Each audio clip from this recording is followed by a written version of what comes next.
सेठ CL Hindi high school में आप सभी बच्चों का स्वागत है।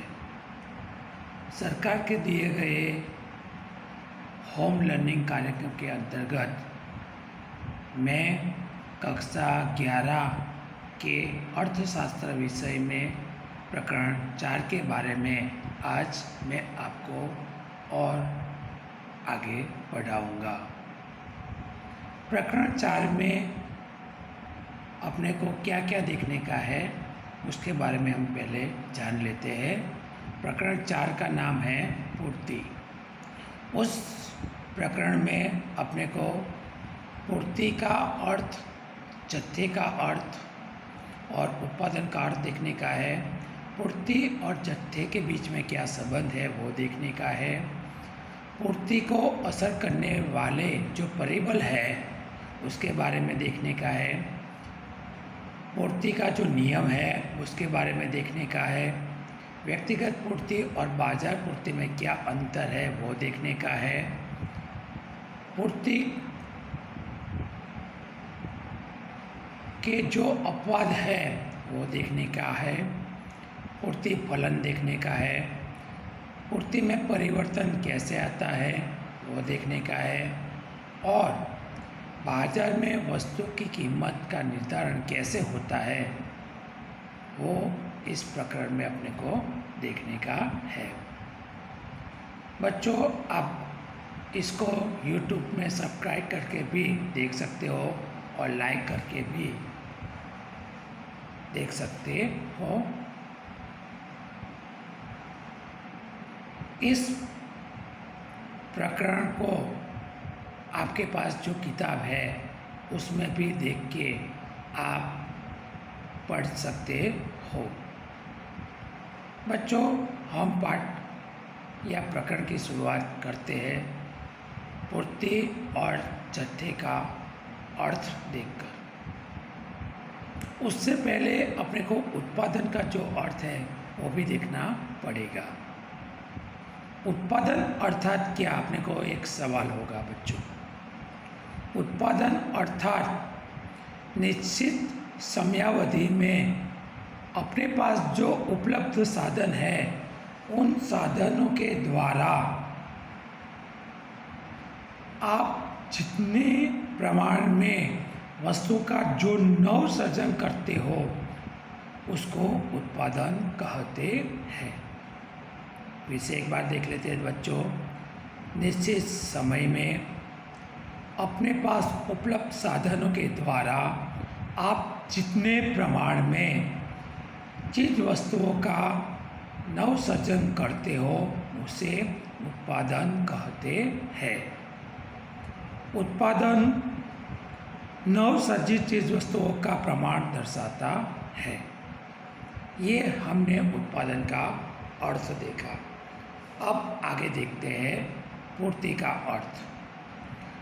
पूर्ति का अर्थ भी दोस्तों मांग के जैसा ही है। मांग में ग्राहक आ रहा था जबकि पूर्ति में उत्पादक आएगा। ये दोनों में अंतर है। वैसे देखा जाए तो पूर्ति जो है वो मांग का विरुद्धार्थ है, विरोधी है। मांग में ग्राहक आएगा जबकि पूर्ति में उत्पादक आएगा।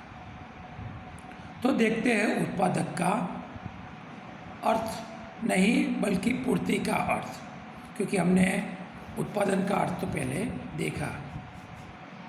पूर्ति अर्थात निश्चित समयावधि में कोई भी उत्पादक उत्पादन का जो भाग बेचने की इच्छा, शक्ति और तैयारी दर्शाता है उसे पूर्ति कहते हैं।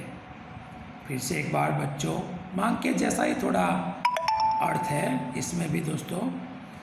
मांग में भी इच्छा शक्ति और तैयारी देखी जाती थी और यहाँ पर भी ऐसा ही है। फिर से देखते हैं पूर्ति का अर्थ। निश्चित समयावधि में कोई भी उत्पादक द्वारा उत्पादन का जो भाग बेचने की इच्छा शक्ति और तैयारी दर्शाता है उसे पूर्ति कहते हैं। आगे देखते हैं जत्थे का अर्थ। जत्था अर्थात वस्तु की कुल विक्रय योग्य इकाई का प्रमाण। बहुत आसान अर्थ है जत्था का दोस्तों। फिर से एक बार देखते हैं।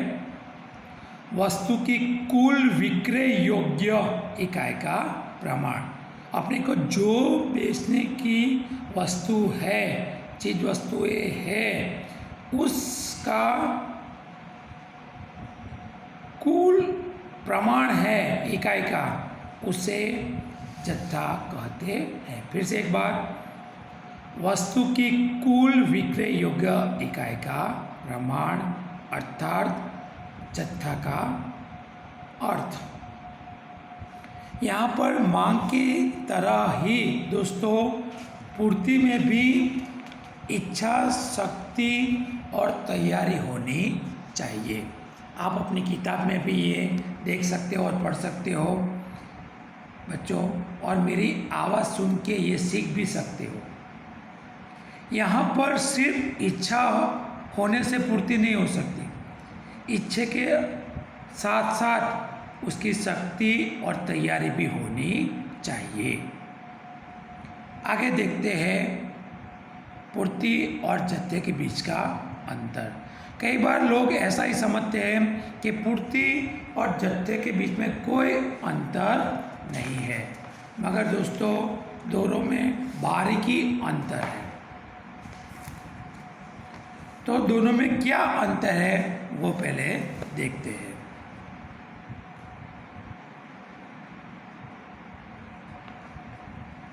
प्रवर्तमान कीमत पर वस्तु बेचने की तैयारी हो तथा बेचने की तैयारी न हो, ऐसे वस्तु के कुल प्रमाण को जत्था कहा जाता है। फिर से एक बार देखते हैं।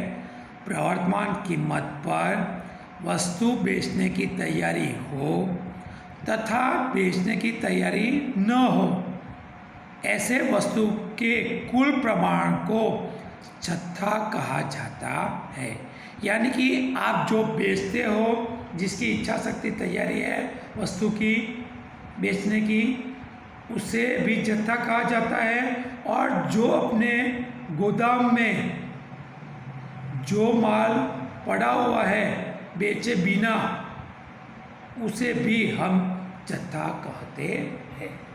जबकि पूर्ति में क्या है, जो उत्पादक है उस उत्पादक द्वारा निश्चित समयावधि में उत्पादन का जो भाग बेचने की इच्छा शक्ति और तैयारी दर्शाता है, उसे ही पूर्ति कहते हैं। बच्चों आप अपनी किताब में भी ये देख सकते हो। इसका एक उदाहरण देखेंगे तब और अपने को पता चलेगा। वस्तु का जो प्रमाण प्रवर्तमान कीमत पर उत्पादन विक्रय करने के लिए तैयार न हो तो उसे जत्था कहा जाता है। उदाहरण स्वरूप उत्पादक के पास वस्तु की 500 इकाई है, जिसमें से 300 इकाई यह बेचने की तैयारी दर्शाता है, तो पूर्ति 300 इकाई की कही जाएगी। इस प्रकार उत्पादक की वस्तु बेचने की शक्ति को जत्था कहा जाता है और प्रवर्तमान कीमत पर बेचने की शक्ति और तैयारी को पूर्ति कहा जाता है। समझ रहे हैं ना बच्चों?